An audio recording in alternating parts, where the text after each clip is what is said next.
Okie dokie, so we're back. Yee! I really want to try this on, but I know I'm going to get makeup all over it, so I'm going to resist the urge for now.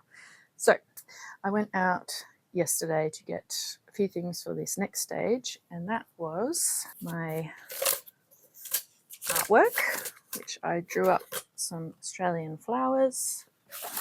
Woo! And then I also got my stabilizer. I was going to order like a really big roll of it, but then I thought, you know what, I might just buy a short amount just to see how I like it before I invest, because it's going to be like $60 or something. So I just got a small amount. So what I totally forgot to say after this is that we're up to the final part of this project, minus the embroidery, of course. So if you missed the first part, go check that out. Today's plan is to sew the skirt panels and side ties to the bodice and then the hemming. I'll do a more in-depth chat about embroidering clothes in a final reveal video shortly, but right now, here are some basics. In terms of when you come to stitch and needing to keep your fabric taut, you have a couple of options, and I've tried quite a few. You can just use your hands. I have done that in a pinch, and it's fine, but you will get a cramped hand. The most traditional is using a hoop. This is just a plastic one that I got from the fabric store. I've wrapped this with fabric. The best way to do this, and I'll show it later, is put your fabric on, really loosen your top one. So loosen your top one. Whoa! Where did you go? Okay, let me explain it this way. Your first and most accessible option is a hoop. There are many varieties of hoop frames, but commonly you'll find wooden screw tension ones are the most widely available and the cheapest, making them a great beginner option. They consist of two hoops, one large and one smaller, with a screw at the top, and that adjusts your tension. Bonus tip, if you wrap fabric around your hoops, that's going to protect your fabric as you're embroidering, as well as your stitches as you move the hoop around large projects. Next up is the scroll frame. This is a great option for larger projects. On the top and bottom scrolls, there's a strip of fabric that you attach your project fabric to with a basting stitch. You then scroll the top and bottom to adjust your tension. You don't get a completely tight drum tension, but some fancy versions will allow you to adjust tension with the side supports. But for regular frames, you can just loop some thread around the side and sew through your fabric, a bit like lacing to get more tension. I've done this with bulldog clips as well. Lastly, and this is the one I usually prefer, are Q-snaps.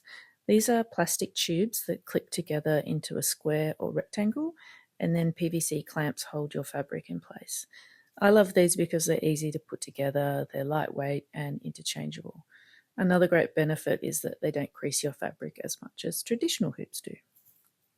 Okay, so when it comes to transferring your images onto your fabric, you have quite a few options. I've tried a few, obviously, over the years. So if you've got quite a transparent fabric like this one,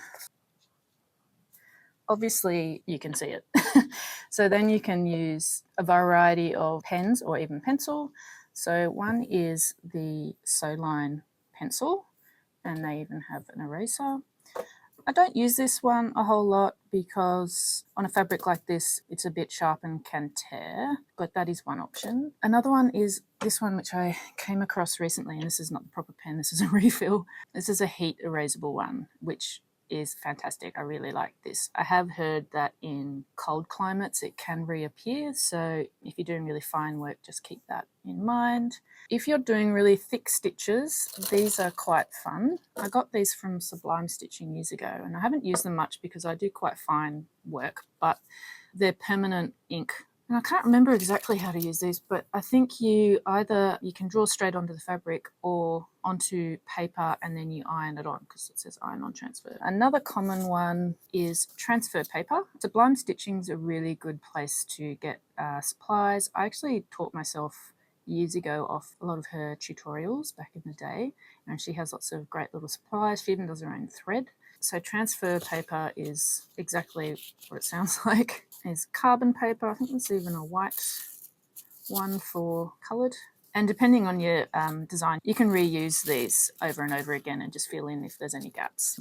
And that's a good idea to make the most of it because otherwise it's just a waste. But you would lay this down with your carbon side on the fabric, and then you would draw over with a pen. Obviously, if it has a right or a wrong way, you want to print it back to front or reversed, so it's not back to front when you stitch it. But that's a really good one. Now, if you get really into it and you start transferring a lot, you can do what I've done, and art stores actually sell transfer paper for artists, and you can get all different colours, very similar to sewing chalk. It's like the same colour options as well. But far and away my all-time favourite, and what I'll be using for this one, is water erasable pens. The Clover one's really good. I go through these so much that I should have a subscription for them. But yeah, I really love these.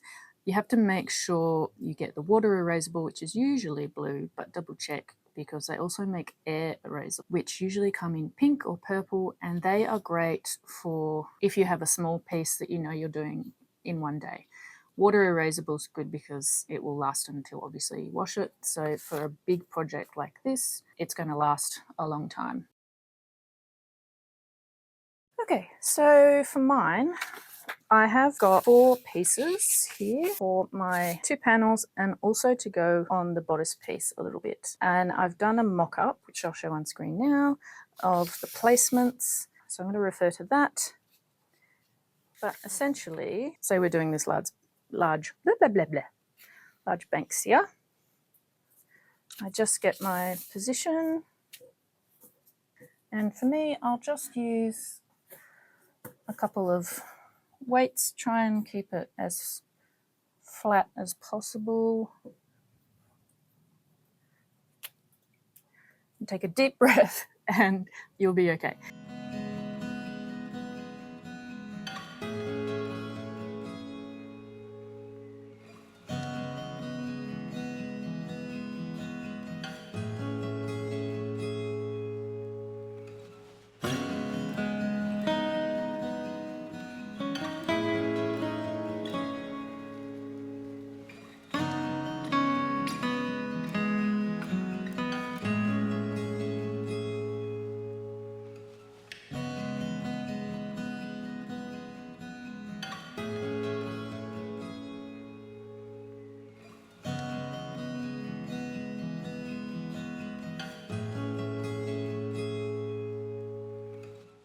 So that is all the flowers transferred onto the muslin.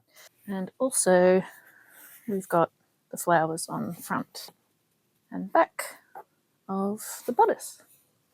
So next is to attach the skirt to the bodice, but I think I might actually do ties just as a nice little way to ease back into sewing.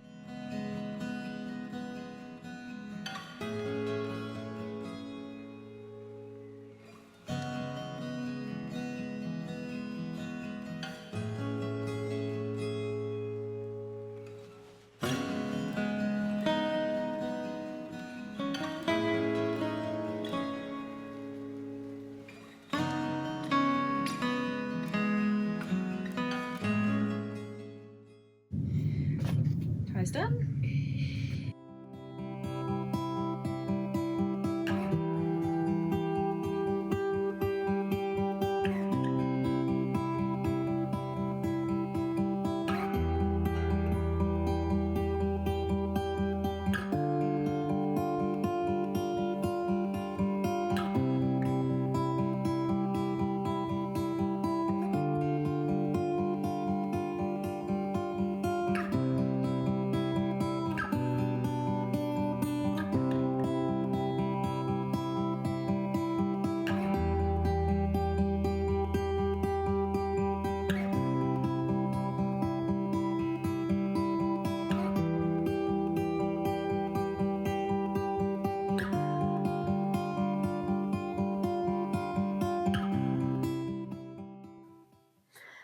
So as I already knew, I'm crap at maths.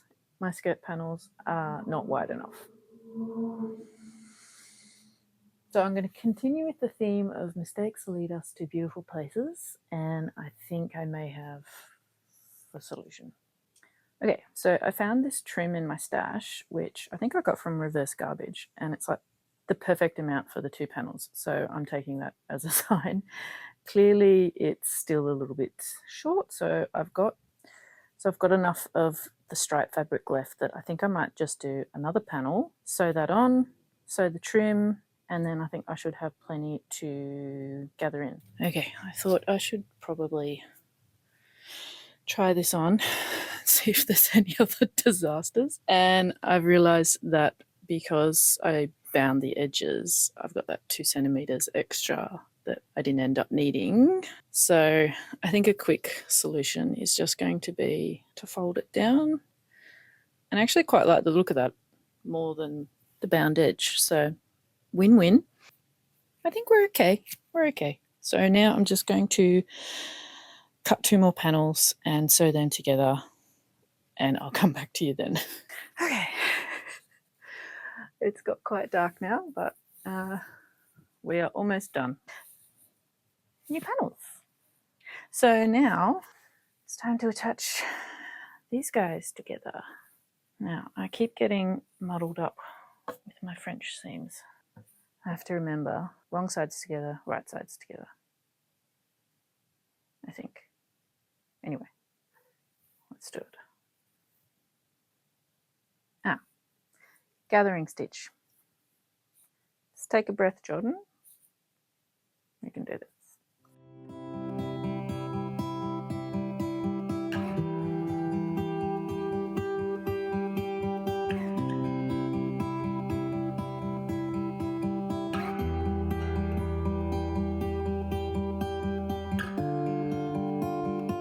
Without much manipulation, it actually does a pretty good job of gathering for me. And this is pretty close, so I don't need to do too much manipulation.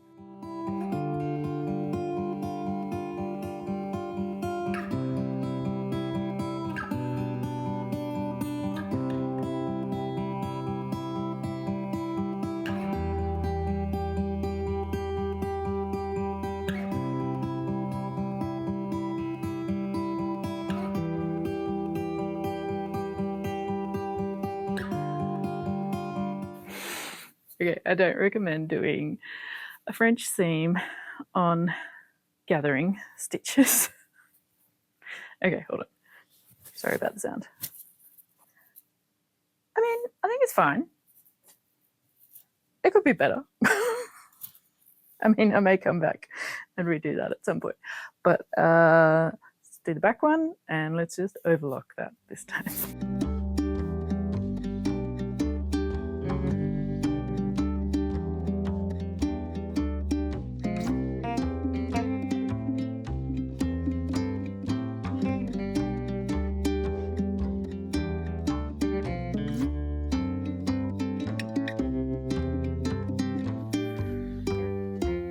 It's looking cute though. Yeah, I'm definitely redoing that front at a later date. Okay, ties. So for ties, I'm just folding over one end and just by about a centimeter, and then attaching to the side, and make sure the stitching's on the bottom. Okay, just going to trim the corner a bit. Perfect. Said the chaotic mess. Okay. To the sewing machine. Okay, ties are all on.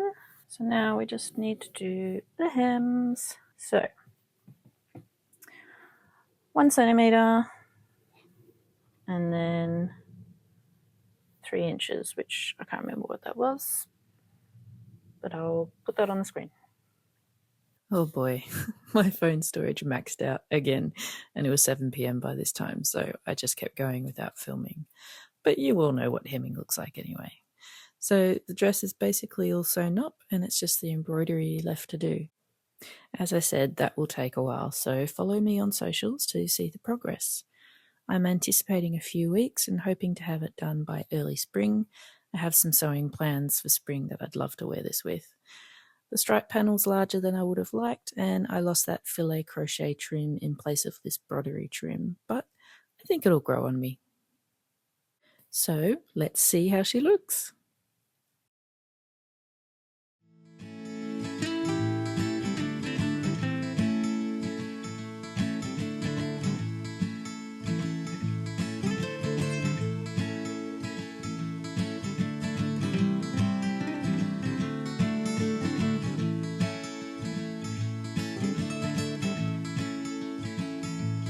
Oh, you're recording. Oh, that's fun. I'm doing YouTube. Even better. All right, have a good night. I'm going to see if my head is in shot.